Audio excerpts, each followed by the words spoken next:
Mafia tanah pagar laut cemas.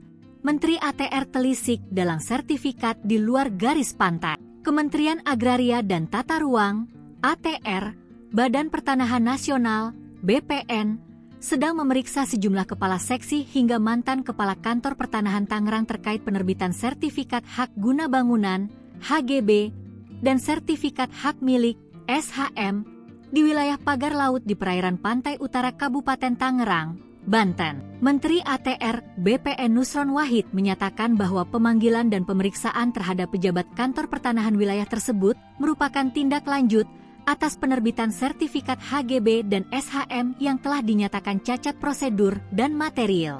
Dilansir Kompas.com, Nusron juga menegaskan bahwa pemeriksaan mencakup petugas juru ukur dan petugas yang menandatangani atau mengesahkan status sertifikat HGB dan SHM tersebut untuk memastikan adanya pelanggaran dalam penerbitannya. Pemeriksaan ini oleh pengawas internal pemerintah, dalam hal ini Inspektorat Jenderal mengenai atau menyangkut pelanggaran kode etik dan disiplin, jelas Nusron di Tangerang, Rabu, 22 Januari 2025.